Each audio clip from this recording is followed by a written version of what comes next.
Welcome to Product Momentum, a community of thought leaders and learners coming together to celebrate the product people who are shaping our way ahead. Inspired by our most pressing questions and insightful guests, we'll explore the challenges you face and offer practical, hands-on guidance your team can implement today. This is Product Momentum. Here are your hosts, Sean Flaherty and Paul Gable. Hey, everybody. I am really excited to share this conversation. I had two special guests today, John Haggerty and Prerna Singh. They're both workshop leaders at the upcoming ITX Product and Design Conference here in Rochester, New York, June 27th and 28th. Their workshops are taking place on the 27th, but we're really excited to share some of the ideas that they're going to be unpacking in each of their respective workshops. The ideas that we're talking about today are centered around AI, but some of the edge cases are in the human area of discovery, of empathy and storytelling, working through how do we as product professionals look at this tool, not trying to replace humans, but amplify their productivity, but really approach it with a playful sense of exploration and experimentation. I really think you're going to enjoy this conversation today. And if you're in Rochester, check us out at itx.com/conference 2024. And you can learn more about both of them and what else we have planned in store for the conference later in the summer. Thanks, and we'll get this started.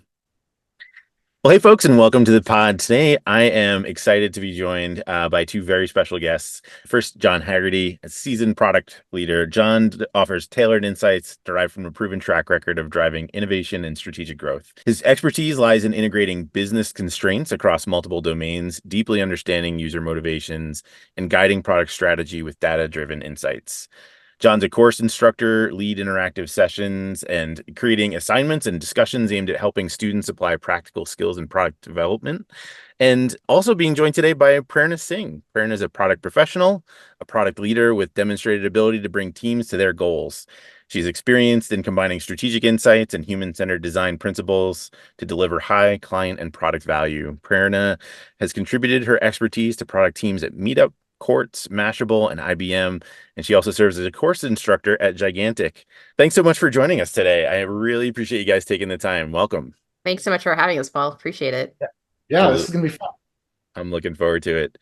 So we chatted very recently prior to the show just to try to talk through some of the ideas that we're finding ourselves at the intersections of, and you two bring really unique perspectives, each from different angles, but kind of converging on some core ideas. And to kick us off into where I think we're going to end up, I'm going to start with you, John, and just kind of taking us into some of the ideas around AI specifically and how we might leverage AI in enhancing customer research and discovery. Can you just give us a peek into your brain about how you're starting to think about AI, not just as a tool for enhancing productivity, but something that's really kind of next level and almost a psychological bent is where I thought we were kind of starting to go. Maybe unpack that for us to get the conversation rolling. It really, like, what I like to use it for is kind of getting into those deep understandings of what's in your qualitative data, which especially comes out of consumer research. And, AI is really good at doing things like sentiment analysis, topic modeling, name entity recognition, like running a latent Dirichlet allocation to identify the main topics of themes that can be discussed or that were discussed. And in that feedback that you received is so powerful to understand what's going on.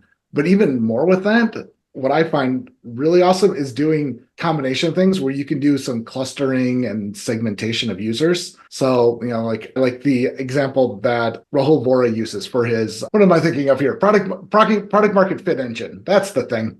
His product market fit engine, where you look at, okay, who are the people that absolutely love you that, would be extremely disappointed, and look at the things they love. Well, if you can do named entity recognition or aspect-based sentiment analysis from what they're saying and get their positive tone out of it, but then flip it, and those people who would be somewhat disappointed, look at it from a sentiment analysis, a topic modeling, and named entity recognition, and pull out the negative aspects of it and look at that. So now you know the things you need to double down on for the people that love you and the things you need to improve for the people that almost love you.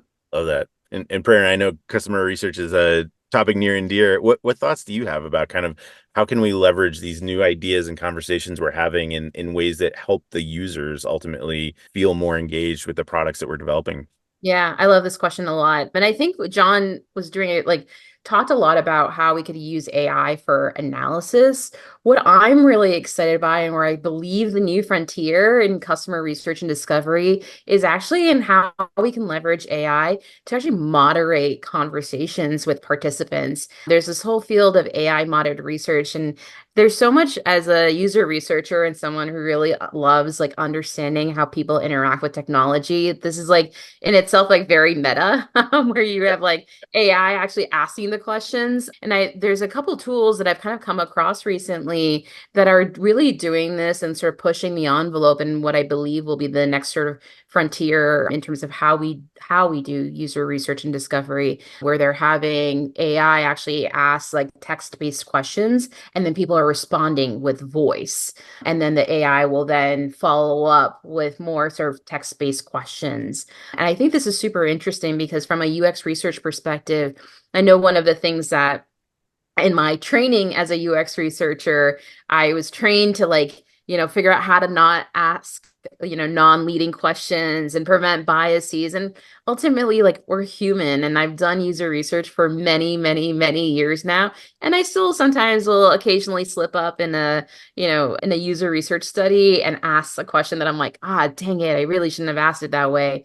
And what I find fascinating is now we can actually train AI models to not, to ask questions a certain way. And I think that will hopefully raise the quality and the bar of the data that we get back. Because ultimately, those are that's the data we're using to make these really critical product decisions. So I'm really fascinated by this. I think the one thing that is very interesting that we'll have to continue to see how people are engaging with the AI, but based off of the research that I'm looking at right now, I think people are feeling actually a little bit more comfortable talking about, their thoughts, their feelings, their experiences to an AI rather than, having to maybe tell a human about things that you may have feelings about. So lots to really unpack in this, but I'm really excited about sort of this kind of new frontier that we're approaching on user research and discovery. I'm super curious if anyone is going to jump on the ChatGPT 4.0 and doing the monitoring of someone's usage of a product while doing the user interview, leveraging an AI in that aspect, because it can both interact with the visual state of what's happening, and then create the context around it to be able to ask those questions, those open-ended questions to get the person talking. Yeah. Yeah, sorry, go ahead. Yeah, I was just going to say, since you went there, let's go there. As of the time of this recording, we're middle of May 2020. ChatGPT 4.0 just kind of dropped out of nowhere, and the teaser videos and the capabilities just seem absolutely wild, like next level on next level of how we're interacting with these AI models now, and it's opening doors we didn't even know we could think to open before. So John, what did you mean by bringing that up as sort of what could we tap into? What goes through your mind when you see an opportunity like this materialize? Well, I'm just thinking about when you set up a really in-depth user analysis, user testing scenario where they're playing with either the prototype or the live data or whatever type of environment it is, with eye tracking and every mouse clicks and scroll depth and all this stuff. Combining that with an AI GPT 4.0 to be able to understand, be able to see what's happening, and then combine that on top of with the question asking and interactability of it to be able to go deeper and understand, start asking the why question in an automated, very scalable manner. And that's a perfect segue, Prerna, to something that we were chatting about before the show as well. Just kind of at the end of the day, no matter how human or thinking or expressive an AI ends up becoming, it's still just math. It's still just a robot. It can mimic empathy. It can mimic storytelling. But at the end of the day, it's going to be expressing a model that it's been programmed to do, that it's been trained to do. What are some of the things, kind of taking a little bit of a Luddite perspective, not to take us back to pre-AI days, but what are those things that you think are important to preserve in the human element of these conversations? I'm excited about the technology as much as any other product professional, watching these things develop. What are some things we Right. should be on the lookout for to preserve, to protect in what's important in UX research? I love this question too. And I think what's interesting is that you see more and more of these like tools. I've always believed that the role of technology is not to replace human connection, but to augment it. And that's also true in customer research and discovery.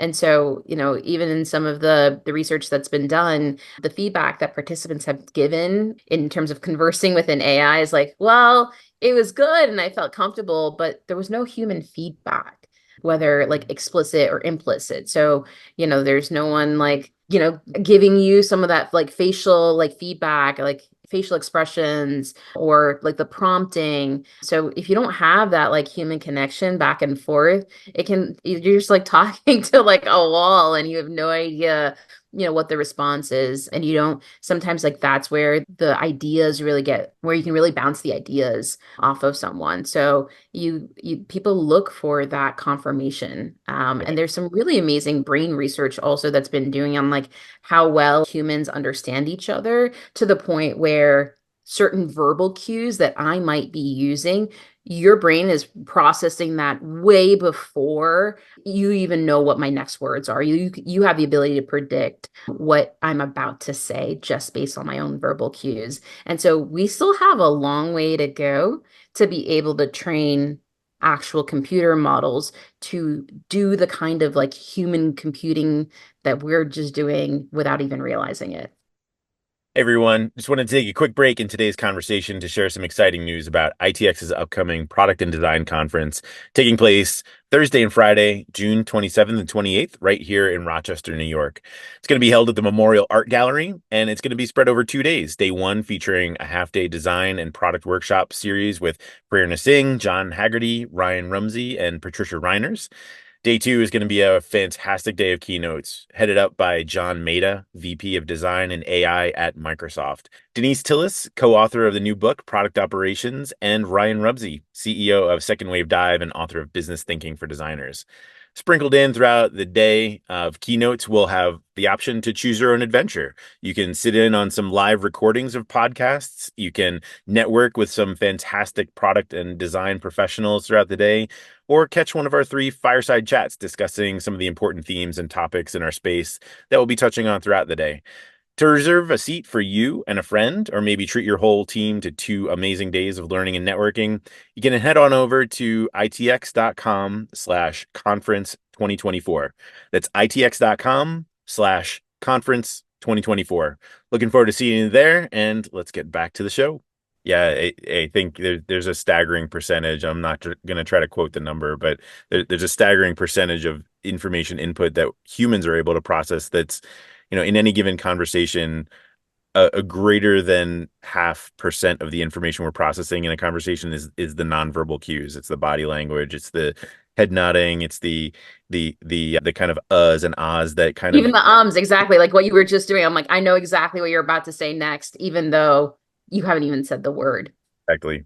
This kind of dips into, and I don't want to steer us too deeply into the ethics of AI because we'll spend the rest of the time just unpacking how deep that rabbit hole can go. But I do want to touch lightly on it as kind of a first principles model. And I'm curious to hear both of your ideas around, if you look at sort of the Hippocratic Oath and, do no harm kind of mantras or models or banners that we march under, what kind of comes to mind as an ethic or a first principle of how we engage with humans through these new technologies? And I'll leave it as open-ended as that. Take it where you will. So for me, I would say that having the ability to understand and be able to explain the system, to know enough what's going on. For me, like one of my big passions right now that I'm exploring and playing around with is understanding the bias and heuristics that exist in the AI itself. What's playing out there. Being able to know that and have some understanding of what's going on inside that black box when it's non-deterministic is hugely beneficial to know and anticipate what that outcome is going to be and whether or not it's being used correctly and in the correct manner. I think that's probably like one of those first principles to look at. Besides that, it's just, for me, it's, ethics have to be at the beginning and always in play, ethics by design principles within any AI development or usage that's taking place. Yeah, I agree. And I think the transparency is huge, right? And in any system that is developed, whether it's software, hardware, and now we're moving into this world of artificial intelligence, we need to have transparency in how it's working, what's going into it as well, right? The ways that these models are being trained, how are we ensuring that we know what those are and that there's equity even created within the data that these models are being trained upon. So that's obviously a huge part of it. And I think that there's also some level of like, we talk a lot about in like the data world, and I've done data product management for many years now, this idea of governance. And so how are we ensuring that if something isn't actually up to, the standard that we hopefully will collectively define at some point, that how is that being enforced? Who's accountable for these things? And these are all conversations that I think are taking place, but there's so many more, I think, open questions about what the role of different entities, what the role of OpenAI is, what the role of everyone who's using these to then power their own systems and features and products. What do we all collectively have? How do we all collectively hold ourselves accountable to this? I'll editorialize only briefly. I don't want to inject too much of my own, but I do worry a bit that we're following the same patterns. For example, with Airbnb, it was an illegal hotel service until it wasn't. With Uber, it was an illegal taxi service until it wasn't. So I feel like we've followed a pattern of pushing into these disruptive areas and just kind of taking the territory and it becomes useful and it becomes almost indispensable as a utility, a commodity, and then we can't get rid of it. And at that point it's too late to unwind and put the ethics back into it. So that does keep me up at night a little bit. I think, and we've seen this over and over again, right? Like even Facebook has long struggled with this, like, are you a platform or are you actual like news media organization that has some responsibility to their members and to the people on the platform about what news they decide to show. And so it's right. It's like, it's a Pandora's box that, John was right. Like we need to be leading a lot of these conversations with ethics actually as the primary like motivator, rather than it coming after the fact, after we found ourselves in situations where it is very, very gray. And like, who's to say that the person deciding is actually the most impartial person to be able to, make decisions about where things are ethical and where they're not. Yeah, that's why a couple of the last two organizations I was at, we did, one of my principles is doing pre-mortems for product initiatives to understand what could be the worst case scenario here. How, if we fail, what do we do? That type of doomsday kind of pre-planning.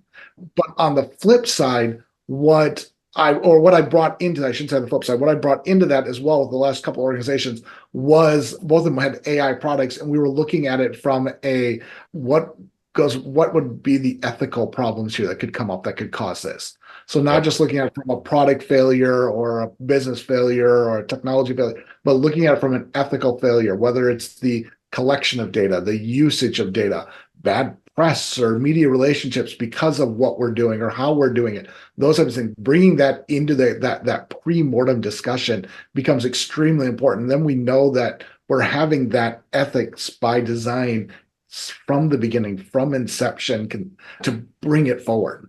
We've been living in the stratosphere for the past 15 or 20 minutes or so, and I want to bring us back down to something practical. Out there's a product owner on a Scrum team trying to figure out what does this even mean for me in my day to day. And I learned something from you yesterday, John, and I'm hopeful that you might be able to unpack a little bit. You shared a little bit about a way to prompt engineer. I've used it since you shared it with me yesterday to surprising success. It's a very small tweak, but it's changed the way that I've started to think about prompt engineering. So just to take some of these ideas and make them practical, could you share some of the ways that you mentioned prompt engineering a few minutes ago? And I'm wondering if you can give us a couple kind of practical, how can people take some of these big ideas and take them back to their teams and do something with them in their day to day? Well, first, what I recommend everyone is just play, just have fun, go out, use it, whatever it is. If you can't get your data in there, there's places to go find data. Kaggle is a great resource for just getting generic data that you can play around with and just explore and try and do different things with it. What I learned last week, which was so interesting from talking to a Google engineer or an ex-Google engineer who'd worked on some of their AI products, that the words you choose have different meanings for the system. So like ChatGPT's one underlying goal is to answer your question. No matter what you propose to it, it wants to get you an answer. That's why it's almost impossible to get an I don't know, or I can't answer that, unless you're pushing the envelope on like the permissibility and things like that would go. But like just a generic question, it's always going to try to answer it. So the important things that I've been teaching is choose your words. So like asking it to summarize actually frees the system up to make up more information than if you ask it to extract information details from whatever you presented to it. It's two different words, but they have two different meanings. There's similar words, but they have two different meanings for the system. So you want to be specific. You want to be goal-oriented. You want to provide relative context. You want to be clear on how you format what you're asking and the results that you want, that outcome that you want to put in there. The other thing that's really important, I know when we get together in June with ITX, one of the things I'm going to be teaching them is giving the system room to think. So like with ChatGPT or Claude 3 Opus or any of those large language models that are text-based, when it starts putting words to paper, words on screen, it's locked in. It's not going to go back and rewrite that sentence. Oh, I think I could word that better. No, once it's there, it's done. So giving the system room to think, ask it to do an outline first and then create the text from it, allows it to get that room to lay out the full argument. If it creates the title of something first, the rest of the text is going to go to that title. It's never going to go back and rewrite that title once it's gone through. So asking for the title afterwards is something that's important to get just a better flow and a more overall context of how you get your answer from it. And the other thing is I always say, just play with it. Just keep going through it. Start with a 0-shot prompt. Just quick, easy, simple. Go through a few-shot prompt, which you give it more details, more things to think about. I personally, I like using train of thought prompting, which is where you actually lay out specific tasks. So like earlier when I was talking about like doing different types of sentiment analysis or different tools there around how to break down that qualitative data, ask it to do those specific things. Lay it out and be very tactical in how you ask, but step by step to get to your end result, because it's going to allow that system time to think and do the work the way you would do it, which just allows for, better responses that are more accurate.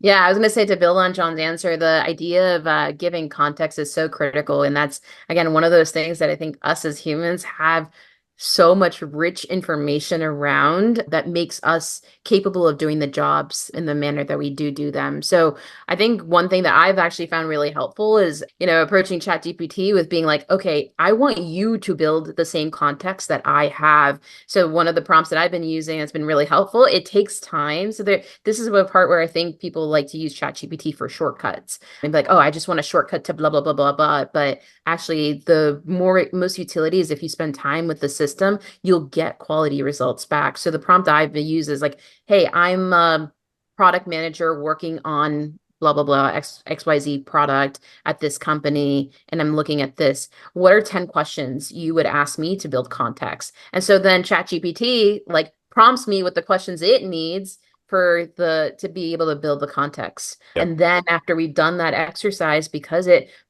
understands and retains knowledge, then I can go back and actually get it to do the thing that I want it to do, which is, okay, now that we have this sort of shared context, you understand it, here's the task that I really need to get done. So same principles I think that John was talking about, which is like, hey, you need the context and you need to give the system time to think. It takes time. It's an investment. And I think using it as like a Google search bar it can be used in that way, but I think the results you're going to get are not going to be the quality that you would want until you actually spend time with the system.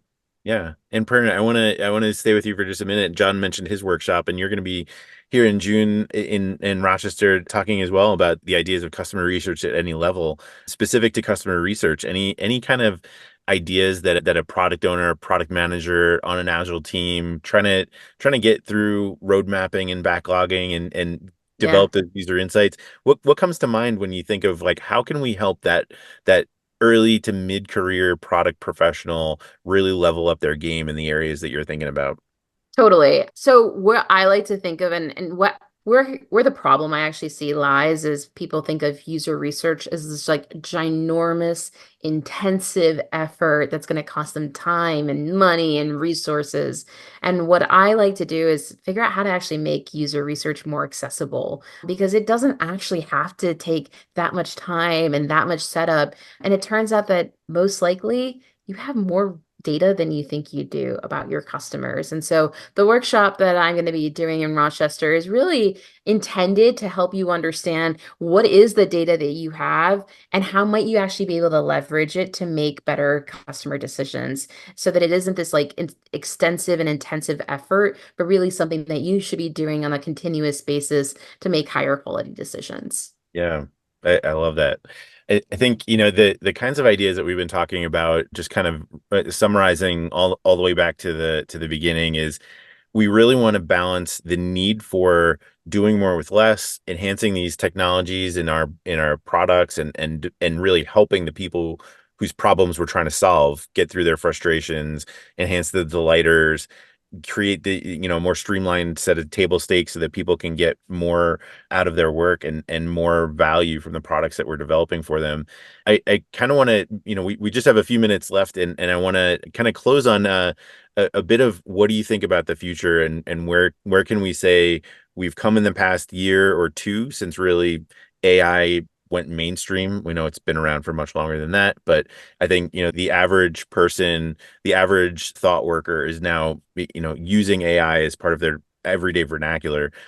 I'm going to ask you to look into your crystal balls for just a second and kind of peek, maybe not, years in the future, but what are you hopeful for about what we're looking at? I know we've talked a lot about the practicality and the philosophy and strategy behind it, but what's exciting you about what might come next about the product professionals in the careers that we're trying to help people level up in? I think what I get really excited by is just helping uncover more blind spots in especially I think in the product management field. Like there's so many different things that you're constantly having to juggle and balance. And so to have a system that is maybe a little bit, sort of sits as almost its own little like platform layer to like look at everything across the board, look at the analytics, look at whatever, and be able to alert and say, hey, actually, XYZ thing is trending down. I'm seeing a combination of like factors of data that's actually being able to predict in a sense that like we're not able to unless you have some really crazy, data systems that you might have built. But for the everyday, kind of like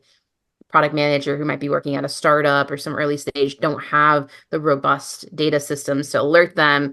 I'm hoping that we can find a layer of AI that sits within our systems to help kind of be able to predict what trends and patterns are happening in our systems that we can actually jump on in much sooner fashion. What about you, John? What's Well, exciting you about this? so what's exciting me is being able to move beyond some of the repetitive tasks are required for a product manager. So I know like for myself, when I was in IC roles and more recently as a leader, like the expectation of spending 30 to 60 minutes every day in the data and doing data exploration. And I call it data splunking, but just digging around, finding, getting curious and going deep. Can I do that quicker, easier, more effectively with AI? On the flip side, getting into the qualitative data and the understanding and knowing where to spend my time to get to the whys of what is happening quicker, easier, faster. The updating stakeholders, keeping them informed, the communication side of it, helping me create the stories from the data, from the users, and moving forward to that, getting some of those things where I can not offload them, but augment them with AI to make it more easier and effective for me to do my job, then freeing me up and my time to Yeah. do that deep thinking, that maker work that requires me that uninterrupted time to go deep, to do the Yeah. analysis, to do the work. I just think it's going to help PMs bring more value to their teams and their organizations. Yeah, I think you're both doing an amazing job of helping to level this current sort of cohort in the product community that's starting now and sort of leveling up their game now over the next 5-10 years. I think the product leaders who are going to be at the front of organizations 10 years from now are going to have superpowers that, where I think the sort of the later stage product managers can't even imagine right now. I want to close down with just a few opportunities that are on the horizon. You've both mentioned your workshops are coming up here in Rochester, New York at the end of June. But then later in the year, we're going to be hitting the road together out to Cleveland at Industry Global together. Besides those two events, where else can people find you if they want to take a peek into your work, your writing, the other kinds of initiatives that you're spending your time on? Prerna, where can people find you if they want to learn more about what you're up to these days? Totally. Well, certainly find me on LinkedIn. That's kind of where I spend my time these days. But I'm really into community building. And so if you're based here in New York, I host a product breakfast once a month for product leaders to come together and discuss topics exactly like what we talked about today. We've covered things like AI in product management, talked about how to bring about and train up the next generation of product managers through different initiatives like APM programs. So that is where you can also find me in IRL, but I also work with early stage founders and high growth teams and helping them bring customer discovery to the forefront of their processes and helping them really figure out how to either go from 0 to 1 if they haven't found product market fit, or help them figure out what is next beyond, the sort of initial success that they might have found. So love working with those founders and always open to having conversations with them. Love it. John, where can people find you to learn more about what you're up to? Oh, funny thing is, it's going to be a pretty similar answer here. So yeah, LinkedIn is the place I hang out. However, I'm not in New York, and Prerna, I did see your most recent picture of your product breakfast, and I was super jealous of it because there was like 4 of my favorite product people at that breakfast. So anyone in New York, I would highly recommend it. I'm in Minneapolis, same thing. I've got a breakfast probably once a month, or we do kind of alternate between breakfast and happy hour. We get together. There's a couple other product groups here in town that I'm involved in that we get together IRL. Other than that, like right now, my focus is one of 2 things. I've got a little side project I'm working on, as I mentioned earlier, a little AI project that is focused on the ethical side of things and kind of understanding the behaviors from a bias and heuristics point of view. Beyond that, I'm looking for my next startup that I want to join for someone in kind of that post-seed, maybe up through B round, where they're looking to grow up, grow out. That's my wheelhouse for products. So a little later than Prerna, where I like to help them, mature and expand their product orgs. So. Well, you're both adding incredible voices to the product conversations. It's been a privilege to spend the last little while chatting with you and hearing both of your perspectives. Like I said, I've learned a lot just in the prep and the conversation from today. So thanks so much for taking the time to chat. I'm really grateful for the opportunity. Thanks, Paul. Absolutely. It was awesome to be here. Thanks for having us. Absolutely. Well, that's it for today. In line with our goals of transparency and listening, we really want to hear from you. Sean and I are committed to reading every piece of feedback that we get, so please leave a comment or a rating wherever you're listening to this podcast. Not only does it help us continue to improve, but it also helps the show climb up the rankings so that we can help other listeners move, touch, and inspire the world just like you're doing. Thanks, everyone. We'll see you next episode.